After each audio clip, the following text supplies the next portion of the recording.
ஓம் கணபதியே நமக, ஓம் முருகப்பெருமானே நமக, ஓம் ஆஞ்சநேயா நமக, ஓம் நரசிம்மனே நமக, ஓம் குலதெய்வம் பால் முனீஸ்வரரே நமக, ஓம் குதம்பை சித்தரே நமக, ஓம் நதிச சித்தரே நமக, ஓம் அகோரிகள் சித்தரே நமக, ஓம் விஷ்ணுமாயா நமக, ஓம் குட்டிச்சாத்தானே நமக, ஓம் காலபைரவரே நமக, ஓம் ஹரிச்சந்திரனே நமக, ஓம் சிவபெருமானே நமக, ஓம் மகரகாளியே நமக, ஓம் பத்ரகாளியே நமக, ஓம் மகாகாளியே நமக. ஜெய் ஜெய் மகாகோரகாளி, ஜெய் ஜெய் மகாபத்ரகாளி, ஜெய் ஜெய் மகாகாளி. ஓம் குருவே சரணம், ஓம் குருவே துணை. ஓம் சிவபெருமான் சித்தரே நமக, ஓம் குதம்பை சித்தரே நமக, ஓம் நந்திச சித்தரே நமக, ஓம் அகோரிகள் சித்தரே நமக. ஓம் குருவே சரணம், ஓம் குருவே துணை. வணக்கங்க. நான் சென்னை சேத்துப்பட்டிலேருந்து ஸ்ரீ அகோரி நாமசெல்வம் பாபா குருஜி சாமியார் பேசுகிறேங்க. பேசிக்கினே இருக்கிறேங்க. பாருங்க பாருங்க, பார்த்துக்கினே இருங்க. சரிங்க. என்னோட மொபைல் நம்பர் 9940010430 9841303621 9962624066. இது மூணுமே என்னோட மொபைல் நம்பருங்க. நீங்கள் எப்போ வேணாலும் என்னை கூப்பிட்டுக்கினே இருக்கலாம். புரிஞ்சுக்கங்க, தெரிஞ்சுக்கங்க. ஓகேவா? பாருங்க, மக்கு, பிளாஸ்டிக் மக்கு, பிளாஸ்டிக்கை யூஸ் பண்ணக்கூடாதுன்னு நான் சொல்லியிருக்கேன். ஆனால் நான் சொல்கிற பிளாஸ்டிக் கேரி பேக்கு, மற்ற கிளாஸு அந்த மாதிரி சொல்லியிருக்கேன். இது யூஸ் பண்ணால் கூட இதை மேனுஃபேக்சர் பண்ணி வேறு மறுபடியும் அதை மக்கா ஆக்கிடுவாங்க. இது யூஸ் பண்ணலாம். நான் சொல்கிற பிளாஸ்டிக் சுற்றுச்சூழலை பாதிக்குது. ஓகேவா? இங்கே பாருங்கள், தண்ணி கேனு, தண்ணி குடிக்கலாம், காலேஜுக்கு எடுத்துன்னு போகலாம், ஆஃபீஸ்க்கு எடுத்துன்னு போகலாம், எல்லாத்துக்கும் எடுத்துன்னு போகலாம். ரொம்ப முக்கியமான பொருள். இந்த ரெண்டு பொருளையும் பாருங்க, பார்த்துக்கிட்டே இருங்க. ஓகேவா? சரி, பொது பலனுக்கு வருவோம். வீட்டுக்கு வீடு மரக்கன்று நட்டு வைங்க. மாணவ மாணவிகள் எல்லாம் நல்லா படிங்க. தண்ணீரை சிக்கனம் பண்ணுங்க. போதை பழக்கத்துக்கு ஈடாகாதீங்க. போதையிலேருந்து வெளியே வாங்க. பிளாஸ்டிக் கேரி பேக்கை யூஸ் பண்ணாதீங்க. வேறு எல்லா நல்ல பொருட்களை யூஸ் பண்ணி சுற்றுச்சூழலை நல்லபடியாக வச்சுருங்க. அதே போல் இருசக்கர வாகனம் ஓட்டும் போது ஹெல்மெட் போட்டு போங்க. காரில் போகும்போது பெல்ட்டு போட்டு போங்க. சேஃப்டியாக இருங்க. புரிஞ்சுக்குங்க, தெரிஞ்சுக்குங்க. ஓகேவா? சரி, இப்போ நம்ம எல்லாம் சொல்லியாச்சு.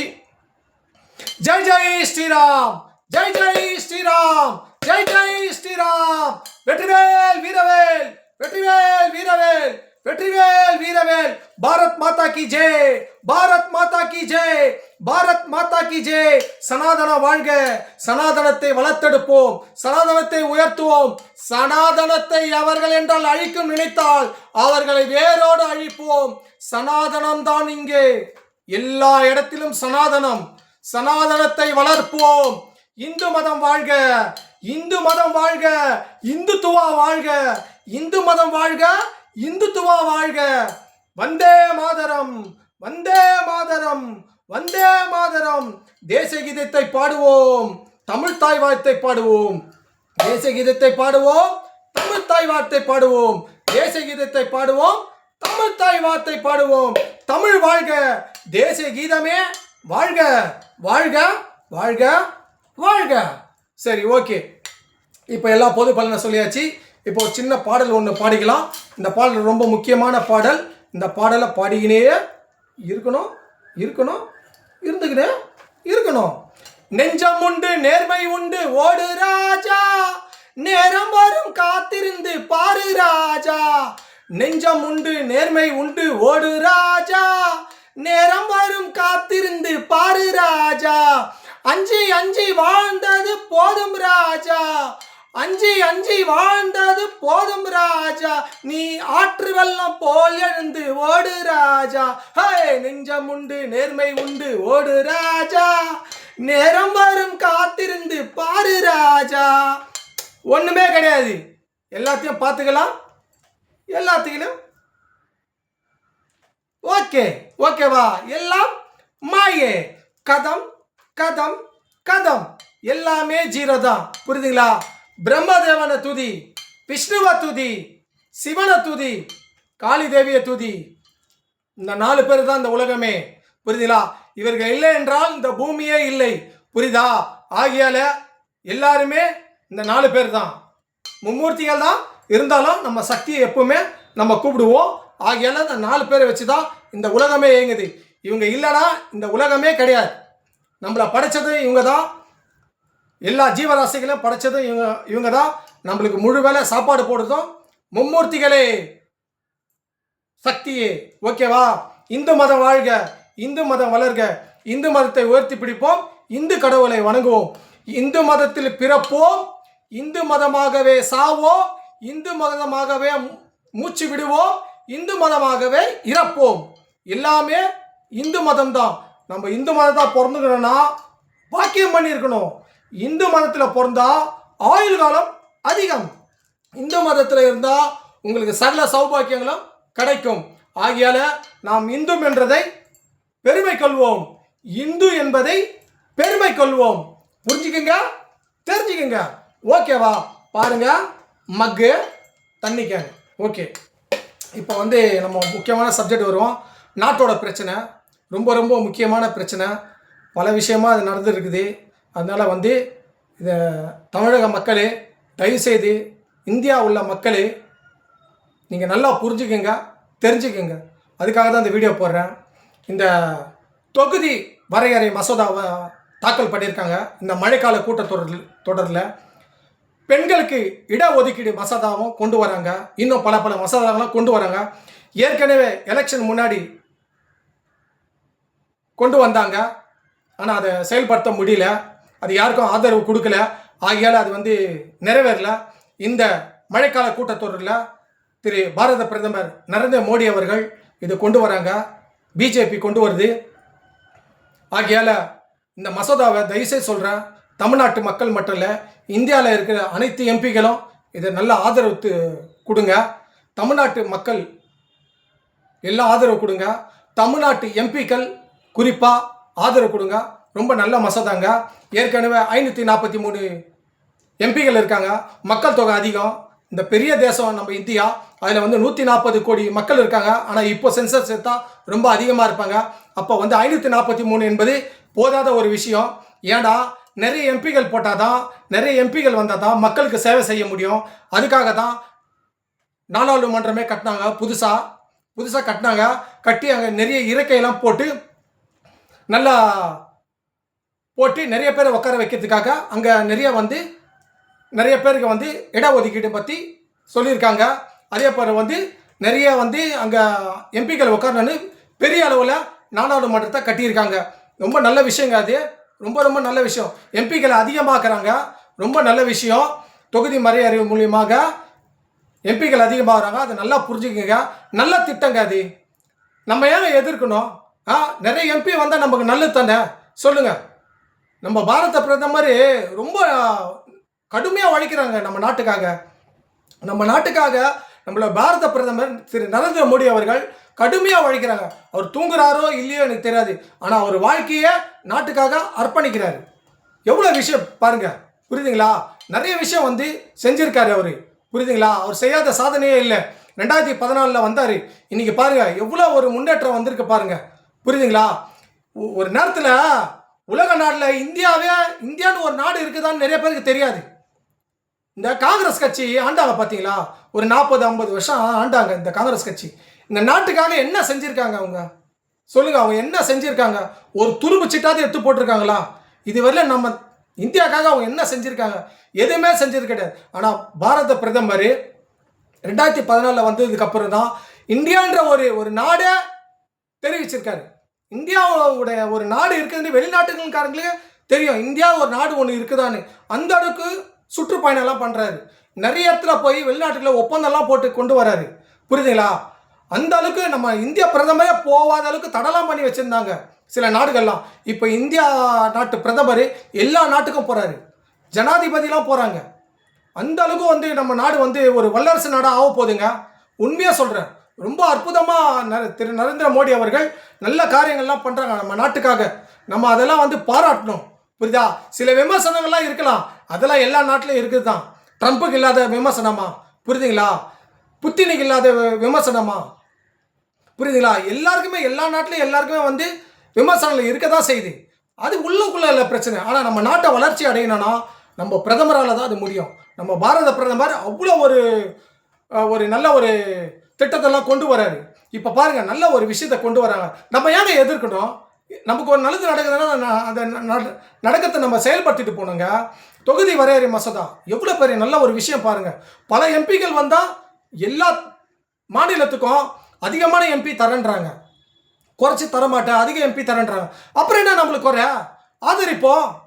பெண்களுக்கான இடஒதுக்கீடு மசோதா, அந்த மசோதா வந்து பெண்கள் ஆண்களுக்கு நிகராக சமமாக இருக்கணுன்றதுக்காக பெண்கள் இடஒதுக்கீடு மசோதா கொண்டு வராங்க. எவ்வளோ நல்ல விஷயம் பாருங்க. எந்த பிரதமருங்க இந்த மாதிரி செஞ்சுருக்காங்க?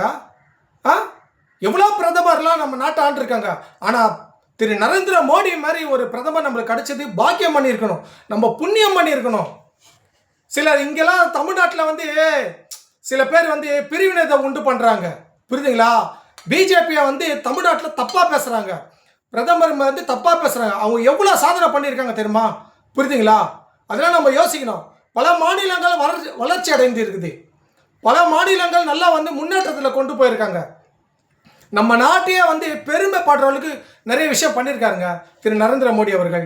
உண்மையாலுமே சொல்கிறேன், நிறைய விஷயம் பண்ணியிருக்காரு. இந்த பாருங்க, நான் சொல்கிறேன் கேளுங்க. இப்போ இந்தியாவிலே அதிகமாக நாட்களாக இருந்தக்கூடிய பிரதமர் யாருன்னு கேட்டால் திரு நரேந்திர மோடி தான். அதிக நாட்கள் பிரதமர் இருந்தது யாருன்னு கேட்டா நம்மளோட பாரத பிரதமர் நரேந்திர மோடி அவர்கள் தான். இது எவ்வளோ பெரிய சாதனை, எவ்வளோ பெரிய சாதனைங்க. புல்லட் ரயில் கொண்டு வர போகிறாங்க. இதுக்கு முன்னாடி எவ்வளோ ட்ரெயினுங்கெல்லாம் விட்டார், வந்தே மாதிரம் ட்ரெயின், நிறைய ட்ரெயினை விட்டுருக்காரு. இதெல்லாம் எவ்வளோ பெரிய சாதனை. காங்கிரஸ் கட்சி இந்த மாதிரி செஞ்சுருக்கா? எத்தனை வருஷம் ஆண்டாங்க, அவங்க என்ன பண்ணியிருக்காங்க நாட்டுக்காக. ஆனால் திரு நரேந்திர மோடி அவர்கள் பாரதிய ஜனதா கட்சி நம்மளுக்கு நிறைய பண்ணியிருக்காங்க. ஆப்ரேஷன் சிந்தூர், எவ்வளோ பெரிய விஷயம் பாருங்க. ஆப்ரேஷன் சிந்தூர், இன்னைக்கு பாகிஸ்தானே நம்மளை பார்த்து அலறாங்க.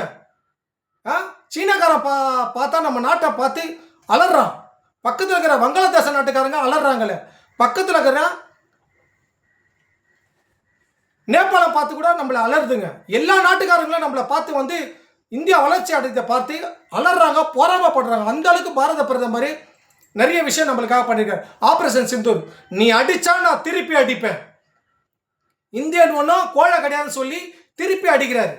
போரே வந்து இது பார்த்தீங்கன்னா நம்மளுக்கு பாகிஸ்தானுக்கா சும்மா தெரிக்க விட்டுட்டாரு நம்ம பாரத பிரதமர். அந்த அளவுக்கு ரொம்ப நம்ம நாட்டை காப்பாற்றினவர் பாரத பிரதமர். அவர் நம்ம போற்ற வேண்டும், துதிக்க வேண்டும். தமிழ்நாட்டுக்கு எவ்வளோ நிதி கொடுத்துருக்காங்க, தமிழ்நாட்டுக்காக நிதி நிறைய கொடுத்துருக்காங்க. அதெல்லாம் தமிழ்நாட்டு மக்கள் நல்ல முறையில் பயன்படுத்தணும். வெளிநாட்டு பயணம் போகிறாருங்க, வெளிநாட்டு பயணம் போகிறாரு. அந்த பயணத்து மூலிமா நம்ம இந்தியா ஒரு நாடு இருக்குது மோடியால் தான் தெரிஞ்சுது. அவர் நிறைய ஒப்பந்தம்லாம் கையெழுத்து போட்டு வந்திருக்காரு, நிறைய நன்மைலாம் நடக்குது, புரியுதுங்களா? வெளிநாட்டிலலாம் போயிட்டு வந்தால் சர்வசாதாரணம் கிடையாது. நம்மளை புகழா ஓங்கி ஒழித்திருக்காரு நம்ம பாரத பிரதமர் நரேந்திர மோடி அவர்கள். வெளிநாட்டு பயணம்லாம் பண்ணுறாங்க. ஜம்மு காஷ்மீரை 370 நீக்கியிருக்காரு. எவ்வளோ பெரிய விஷயம் பாருங்க.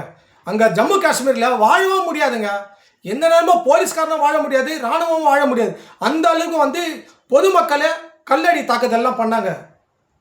பாகிஸ்தான் பேச்சை கேட்டுக்கின்னு அங்கே இருக்கிற ஜனங்களை நிறைய பேர் வந்து பொதுமக்கள் மேலே கள்ள தூக்கி அடிக்குது, இராணுவத்து மேலே கள்ள தூக்கி அடிக்குது, போலீஸ் மேலே கள்ள தூக்கி அடிக்குது. இந்த மாதிரிலாம் இருந்து ரொம்ப கொடுமையெல்லாம் அந்த மாநிலத்தில் அனுபவிச்சாங்க. இப்போ 370 நீக்கிறதுனால இப்போ அந்த மாநிலமே அமைதியாகிடுச்சு. எலெக்ஷனே நடத்தி அங்கே ஒரு சிஎம்ஏ வந்துட்டாருங்க. எவ்வளோ பெரிய விஷயம் பாருங்க. இதெல்லாம் வந்து ரொம்ப சாதனைங்க. இதெல்லாம் சாதாரண விஷயம் கிடையாது. அதே போல் வந்து ராமர் கோயிலுங்க, நம்ம இந்தியாவிலே மிகப்பெரிய ஒரு விஷயம் வந்து ராமர் கோயில் தான். அந்த ராமர் கோயிலை கட்டிட்டாங்க. அந்த ராமர் இருக்கிற இடத்துல ஒரு மசூதியை கட்டினாங்க. அது எவ்வளோ பெரிய தப்பு. அது ஏற்கனவே ராமர் கோயில் தான், இந்துக்களோட கோவிலில் இவங்க மசூதியை கட்டியிருக்காங்க. அதை இடிச்சிட்டாங்க, இடிச்சுட்டு ராமர் கோயில் கட்டியிருக்காங்க. கோர்ட்டு உத்தரவுப்படி கட்டியிருக்காங்க. இதெல்லாம் யாருங்க பண்ணுவா? நமக்கு கிடைச்ச பொக்கிஷங்க பாரத பிரதமர் திரு நரேந்திர மோடி அவர்கள். பிஜேபி ஆட்சி கட்சி தான் நம்மளுக்கு வந்து மிகப்பெரிய பொக்கிஷம். காங்கிரஸ் கட்சியாக தான் இந்த மாதிரி பண்ணியிருப்பாங்களா? நான் சொல்கிற ஒவ்வொரு திட்டமும் காங்கிரஸ் கட்சி பண்ணியிருக்குமா? 40 வருஷம் 50 வருஷம் ஆண்டாங்க, எதுக்குமே பிரயோஜனம் இல்லை. நம்ம நாட்டை சுடுகாட்டாக தான் ஆக்கிட்டாங்க. இன்னைக்கு பாரத பிரதமர் நரேந்திர மோடி வந்துட்டு தான் நம்ம நாடே செழிப்பாக இருக்குது. நம்ம நாடு வல்லரசா ஆகி கொண்டு வருகிறது. நமக்கு ராமர் கோயிலை கொடுத்துருக்காரு. ராமர் கோயிலை பிரம்மாண்டமாக கட்டியிருக்காரு. அதே போல பொது சிவில் சட்டம், இதெல்லாம் நம்ம நாட்டுக்கு தேவைங்க. பொது சிவில் சட்டம் நம்ம நாட்டுக்கு தேவை, புரியுதுங்களா? பொது சிவில் சட்டத்தை கொண்டு வந்தால் தான் இந்த நாட்டில் பல பிரச்சனைகள் தீரும். அதுக்காக தான் எல்லாருக்குமே ஒரே சட்டம், அது எந்த மதமாக இருந்தாலும் சரி அந்த மதத்துக்கு பொது சிவில் சட்டம் கொண்டு வராங்க. ரொம்ப ரொம்ப நல்ல விஷயம். அதே போல் மத மாற்ற தடை சட்டம், மத மாற்றம் நிறைய நடக்குது, அதை தடை பண்ணுறதுக்காக மத மாற்ற தடை சட்டத்தை கொண்டு வந்திருக்காங்க. ரொம்ப நல்ல விஷயங்க. இதெல்லாம் யாருங்க பண்ணுவா? காங்கிரஸ் கட்சி பண்ணுமா? காங்கிரஸ் கட்சி பண்ணுமா? நம்ம பாரத பிரதமர் நரேந்திர மோடி அவர்கள், பிஜேபி ஆட்சி இதை பண்றாங்க. இதெல்லாம் நம்ம வரவேற்கணும். ரொம்ப நல்ல விஷயங்க. இதெல்லாம் நான் சொல்ற ஒவ்வொன்றா சொல்லி வர பாருங்க. புதிய நாடாளுமன்றம் கட்டிட்டு இருக்காங்க. இது எவ்வளவு பெரிய விஷயம். இத்தனை வண்ட ஆட்சி காலத்தில் யாருமே கட்டாத சாதனையை திரு நரேந்திர மோடி அவர்கள் பண்ணியிருக்காரு. புதிய நாடாளுமன்றம் கட்டியிருக்காங்க. கொரோனா பீரியட்ல வெளிநாட்டுக்கு நம்ம தாங்க இலவசமாக ஊசி கொடுத்தோம். கொரோனா பீரியட்ல எத்தனை லட்சம் பேர் செத்தாங்க. நமக்கு யாருன்னா ஊசி கொடுத்துருக்காங்களா? இல்லை. ஆனால் நம்ம பல நாடுகளுக்குள்ள ஃப்ரீயா காசு இல்லாமல் ஊசி கொடுத்துருக்காரு நம்ம பாரத பிரதமர் நரேந்திர மோடி அவர்கள். எவ்வளவு சாதனை பண்ணியிருக்காரு. வெளிநாட்டுக்கு ஏதாவது ஒரு உதவி, ஏதாவது ஒரு பிரச்சனை ஓடி போய் உதவி செய்கிறாருங்க. எவ்வளோ பொருள் உதவி, எவ்வளோ பண உதவி, கப்பலில் போகுது, ஃப்ளைட்டில் போய் எவ்வளோ வெளிநாட்டுக்கெல்லாம் ஒரு உதவிலாம் பண்ணுறாருங்க. நம்ம நாடு பண்ணுதுங்க. இந்த மாதிரி ஒரு பிரதமரை நம்மலாம் கால் தொட்டு வணங்கணுங்க. அவரை கடவுளுக்கு கொடுத்த வரம் அவர் நம்மளுக்கு. இந்த பாரத பிரதமர் கடவுளுடைய அவதாரம் பாரத பிரதமர் நரேந்திர மோடி அவர்கள். இதெல்லாம் யார் இவ்வளோ சாதனை பண்ணுவா சொல்லுங்க? யார் பண்ணுவா? நீங்க நல்லா புரிஞ்சுக்கங்க. நம்ம நாட்டுக்காக தான் அவர் நல்லதை பண்றாரு, நம்ம மக்களுக்காக தான் நல்லதை பண்றாரு. இந்த இந்தியாக்காக தான் திரு நரேந்திர மோடி அவர்கள், இந்த பிஜேபி ஆட்சி நல்லது பண்றாங்க. அதை நல்லா புரிஞ்சுங்க. மக்களவையிலும் மாநிலவையிலும் இந்த மசோதா தொகுதி வரையறை மசோதா வருது, பெண்களுக்கான இடஒதுக்கீடு மசோதா வருது. இந்த 2 மசோதாவையும் இந்தியாவில் உள்ள அனைத்து எம்பிக்களும் பாகுபாடு இல்லாமல் மாநிலங்களவையிலும் மக்களவையிலும் இதை கண்டிப்பா எல்லாருமே ஒரு மனதா நிறைவேறணும். இந்த மசோதா கண்டிப்பா நிறைவேறணும். கட்சியெல்லாம் பார்க்காதீங்க, நம்ம நாட்டோட நலனை பாருங்க, நம்ம மக்களோட நலனை பாருங்க. பல எம்பிக்கள் வந்தாங்கன்னா நம்மளோட நாட்டு மக்களோட பிரச்சனை தீர்த்து வைப்பாங்க. அதிக எம்பிக்கள் வராங்க, 800 900 எம்பி கிட்ட வராங்க. ரொம்ப ரொம்ப நல்லது. பார்த்தீங்களா? வெறும் 543 வச்சுக்கிட்டு நம்மளால என்ன மேனேஜ் பண்ண முடியும்?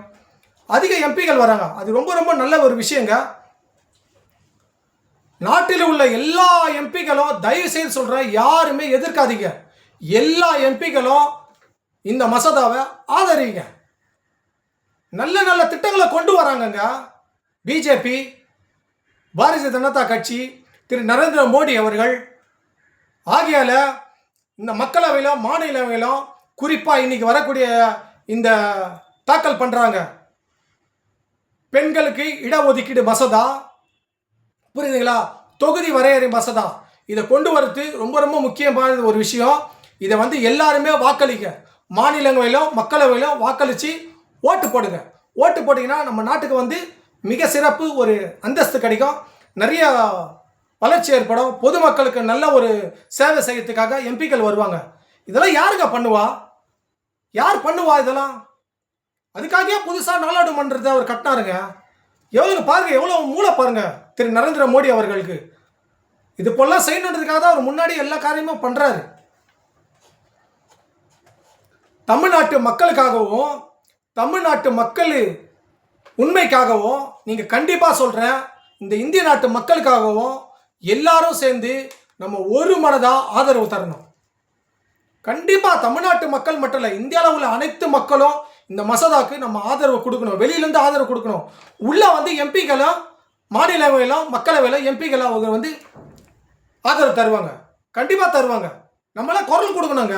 இந்த மசோதா வரணும்னு கண்டிப்பா குரல் கொடுக்கணும். குறிப்பா நான் சொல்றேன் கேளுங்க, திமுக எம்பிகள் கண்டிப்பா இதுக்கு நீங்க ஆதரவு கொடுங்க. இது என்னுடைய அந்த சாமியார் வேண்டுகோள், தனிப்பட்ட வேண்டுகோள் இது. கண்டிப்பாக சொல்கிறேன், திமுக எம்பிங்க இருக்கிறாங்க. கண்டிப்பாக இந்த மசோதாக்கு நீங்கள் வந்து ஆதரவு கண்டிப்பாக கொடுங்க. இது என்னுடைய தாழ்மையான கருத்து. ஒன்று நம்ம நம்ம நம்ம எம்பிக்கெல்லாம் இங்கே குறைய மாட்டாங்க, அதிகம் தான் கொடுக்க போகிறாங்க, அதிக எம்பிக்களை தான் கொடுக்க போகிறாங்க. அதில் நம்மளுக்கு என்ன ஒரு ஆட்சேபனை சொல்லுங்கள்? நல்லது தானே. 39 எம்பி இருக்காங்க, பாண்டிச்சேரியோட 40. நம்ம அதிக எம்பி கொடுக்கட்டும், ஒரு 50-55 கூட கொடுக்கட்டும். நமக்கு நல்லது தானே தமிழ்நாட்டு மக்களுக்கு, தமிழ் மண்ணுக்கு நல்லது இல்லை? அப்போ நம்ம ஆதரிக்கணும்ல, சொல்லுங்கள். எதிர்கட்சி தலைவராக இருக்கக்கூடிய மதிப்புக்குரிய மரியாதைக்குரிய திரு ஸ்டாலின் அவர்களே, தயவு செய்து சொல்கிறேன், இந்த மசோதாக்கு நீங்கள் கண்டிப்பாக வாக்களித்து ஓட்டு போடுங்க. நம்ம தமிழ்நாட்டுக்கு பல நன்மைகள் கிடைக்கும். வேறு நான் எதுவும் உங்களை வந்து எந்த கருத்தும் நான் கேட்கல, உங்களை தாழ்மையோடு கேட்டுக்கொள்கிறேன். திமுக எம்பிங்க எல்லாருமே கண்டிப்பாக இந்த மசோதாக்கு கண்டிப்பாக மக்களவையிலும் மாநிலவையிலும் நீங்கள் ஓட்டு போடுங்க. ஓட்டு போட்டு வெற்றி பெற செய்யுங்க. மற்ற யார் பேச்சை நீங்கள் கேட்காதீங்க, புரியுதுங்களா? நீங்கள் எல்லார் பேச்சை கேட்டதுனால தான் உங்கள் முதுகில் குத்திட்டு போயிட்டாங்க, உங்களுக்கு துரோகம் பண்ணிட்டு போயிட்டாங்க. உங்ககிட்டயே ஓட்டு வாங்கிக்கின்னு, உங்ககிட்டயே இருந்துக்கின்னு, உங்ககிட்டயே எம்பி ஆகிக்கின்னு, உங்ககிட்டே எம்எல்ஏ வாங்கிக்கின்னு மற்ற கட்சிகளுக்கு போயிட்டாங்க. இந்த துரோகத்தெல்லாம் நீங்கள் உணருங்க, இந்த துரோகத்தெல்லாம் நீங்கள் உணரணும். மாண்புமிகு முன்னாள் முதலமைச்சர் ஸ்டாலின் அவர்கள் இதை உணருங்க. யாரு துரோகி, யாரு நல்லவங்க, யாரு கெட்டவங்க தெரிஞ்சுக்கங்க. அதுதான் நீங்க ரொம்ப புரிஞ்சிக்க வேண்டிய விஷயம். அதாவது பிஜேபி கூட திமுகக்கு எதிரி, திமுகக்கு பிஜேபி எதிரி. எதிரி கூட நம்பிடலாம், ஆனா துரோகியை மட்டும் நம்ப கூடாது. அதை நல்லா புரிஞ்சுக்குங்க. எதிரியை கூட நம்ம நம்பிடலாம், ஏன்னா அவன் நேருக்கு நேரம் சண்டை போடுவான். ஆனா துரோகி மன்னிக்கவே கூடாது. நீங்க துரோகியை தான் பல வருஷமா கூட வச்சிருந்தீங்க. அந்த துரோகிகளோட முகத்திலேய கீழ்ச்சிட்டாங்க. அவங்க யாருன்றத அவங்கள நிரூபிச்சுட்டாங்க. துரோகி யாருன்றத முதல்ல நீங்க யோசிங்க. எதிரியை கூட நம்ம பக்கத்தில் வச்சுக்கலாம், ஏன்னா அவன் நேருக்கு நேரம் சண்டை போடுவான், அவன் எதிரி நம்ம நெஞ்சில குத்துவான். ஆனா துரோகிங்க நம்மள முதுகுல தான் குத்துவாங்க, குத்திட்டாங்க. பிஜேபி கூட உங்களுக்கு எதிரி தாங்க. அவங்க நேருக்கு நீங்க எதிர்த்து இருக்கீங்க, அவங்களும் உன்னை எதிர்த்து இருக்காங்க. அவங்க கிட்ட நம்ம ஃபைட் பண்ணலாம், ஏன்னா அவங்க வந்து எதிரி. எதிரியா பக்கத்துல வச்சுக்கலாம், ஆனா துரோகிங்களா பக்கத்துல வச்சுக்க கூடாது. அவங்கள நம்ம வந்து பின்னாடி முதுகுல குத்துவாங்க. குத்திட்டாங்க, குத்துறாங்கடா, குத்திட்டாச்சு. திமுகவை குத்தியாச்சு முதுகுல. இதுக்கு மேல என்ன வேணும் சொல்லுங்க? அதனால சில துரோகிங்க பேச்செல்லாம் கேட்காதீங்க. நீங்க தெளிவான முடிவெடுங்க. இந்த மசோதாவை, தொகுதி வரையறை மசோதாவும் பெண்கள் இடஒதுக்கீடு மசோதாவை ஆதரிச்சு திமுக எம்பிகள், நான் சொல்றேன், இது என்னோட சொந்த கருத்து, தயவு செய்து நீங்க ஓட்டு போடுங்க. ஓட்டு போட்டு நீங்க வர வைங்க. நம்ம நாட்டுக்கு பல நன்மை நடக்கும். பல எம்பிகள் நம்மளுக்கு கிடைப்பாங்க. இந்த வாய்ப்பை நம்ம ஏன் நழுவ விடணும்? தயவுசெய்து சொல்கிறேன், இந்த எம்பிக்கள் எல்லாரும், இந்தியாவில் உள்ள அனைத்து எம்பிக்களுக்கும் நான் வேண்டி விரும்பி கேட்டுக்கிறேன், கண்டிப்பாக இந்த மசோதாவுக்கு ஆதரவு தெரிவிங்க. குறிப்பாக தமிழ்நாட்டில் உள்ள எம்பிக்கள், திமுக சார்பில் உள்ள எம்பிக்கள் எல்லாருமே இந்த மசோதாவுக்கு ஆதரவு கொடுங்க. உங்கள் கருத்துக்களை நீங்கள் சொல்லுங்கள், அவங்க ஏற்றுக்குவாங்க. ஏற்றுக்கு உங்களை பரிசீலனை பண்ணுவாங்க. அந்த கருத்துக்களை ஏற்றுக்கினாங்கன்னா நீங்கள் வந்து கண்டிப்பாக ஆதரவு கொடுங்க. அந்த கருத்துக்கு அவங்க ஏற்றுக்குவாங்க. கண்டிப்பாக நீங்கள் கவலைப்படாதீங்க. நீங்கள் கண்டிப்பாக திமுக எம்பிக்கள் அனைத்து பேரும் இந்த மசோதாவுக்கு ஆதரவு கொடுக்கணும்னு தான் என்னுடைய வேண்டுகோள், புரியுதுங்களா? அதுக்காக தான் இந்த வீடியோ போட்டிருக்கேன். இன்னும் பல தகவலை நான் நெக்ஸ்ட் வீடியோவில் சொல்கிறேன். உங்களிடம் விடைபெறுவது உங்கள் பாபா அகோரி நாமசெல்வம். பாபா, குருஜி, சாமியார் சாமியார் சாமியார். பாருங்க, பார்த்துக்கிட்டே இருங்க. வணக்கங்க.